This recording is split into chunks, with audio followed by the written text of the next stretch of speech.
Okey, seterusnya kita sambung tentang pembahagian syarikat. Ini pembahagian syarikat dalam Islam. Yang ini ramai yang buat, ada yang buat assignment tu kan. Ada yang pening apalah ni kan.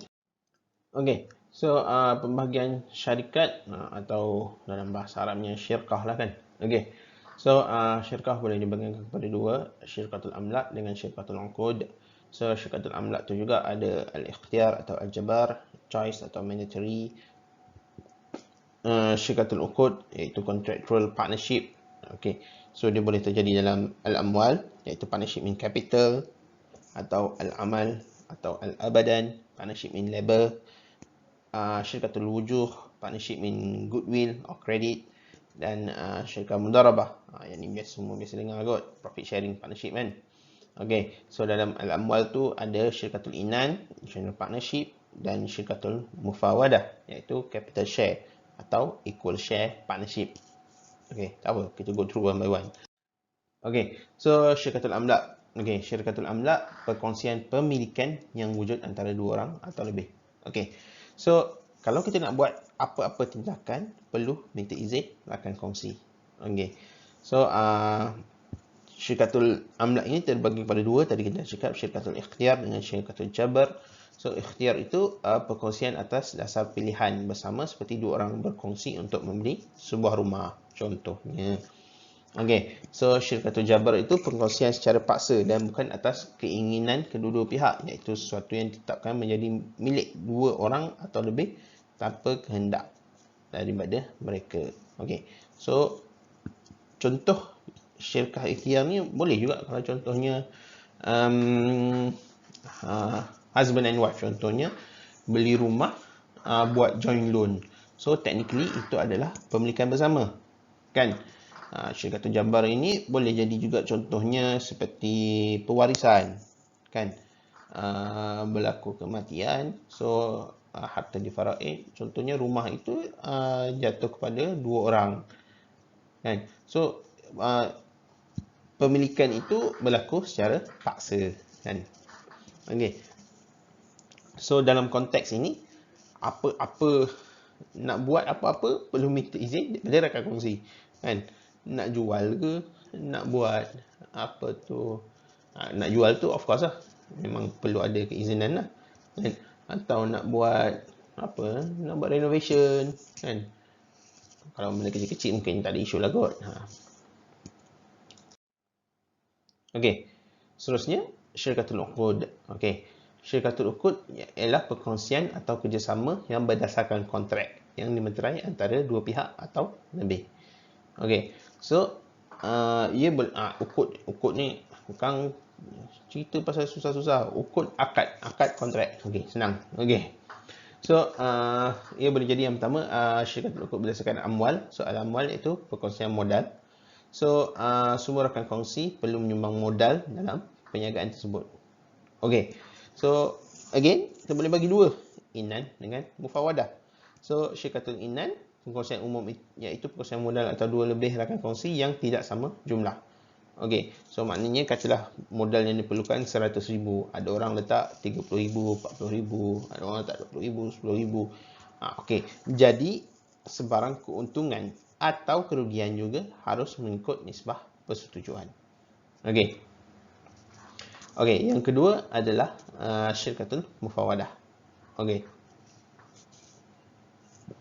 Okey, syirkatul mufawadah ialah perkongsian modal, untung dan usaha secara sama, secara sama di antara rakan kongsi. Okey, tapi mufawadah ni susah sikit lah kan. Sebab macam mana kita nak ukur usaha yang sama tu kan. Sebab ini akan, kalau modal tu bolehlah kita nak ukur yang sama, atau untung tu boleh kita nak ukur yang sama. Tapi usaha itu macam mana kita nak ukur secara sama kan. Maknanya kalau kita nak letakkan in term of value, okay, you have to generate let's say 50,000 ringgit for each person. Okay, so bolehlah dekat situ, tapi susahlah juga kan. So ada isu dalam konsep prinsip sama rata tu lah. Okay, seterusnya al-amal atau al-abadan. Okay, so Jangan susah-susah. Amal adalah biasanya amalan kan. Amalan adalah tenaga kerja. Macam itulah. Okey, so ingat macam tu je. Okey, so ia adalah satu, in a way boleh kita cakapkan perkongsian modal kerja in term of tenaga. Okey. So di mana dua pihak atau lebih menerima suatu pekerjaan atau perkhidmatan. Okey, hasil keuntungan dibahagi mengikut kontrak yang dipersetujui.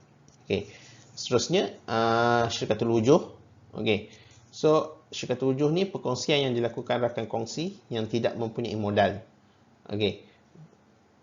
Mereka membuat pembelian aset secara kredit bagi membuat keuntungan, dan keuntungan tersebut dibahagikan sama rata mengikut persetujuan kontrak. Okey, rasanya dah ada belajar kan dalam subjek lain berkaitan dengan syarikat ni kan. Okey, cuma kalau mungkin nak ingat, wujuh ini tak ada, dia tak ada modal. So dia gunakan reputation atau credibility dia. Kalau nak wujuh muka kan, wajah kan. So dia gunakan credibility dia. So dia beri barang secara kredit, so dia buat keuntungan, beli secara kredit dan jual secara cash kan. So dapatlah ada spread dia tu, itulah keuntungan dia. Okey. Seterusnya mudharabah. Ni mudharabah dah biasa lah kot kan. Kalau dulu selalu dengar lagu masa kecil-kecil dulu, mudharabah bank Islam buat lagu dulu. Saya tak ingat, mungkin zaman korang dah tak ada kot. Okey. So mudharabah adalah persetujuan antara pemilik modal dengan pekerja untuk mengurus modal. Okey. So ada pemilik modal dan ada pekerja untuk mengurus modal. Okey.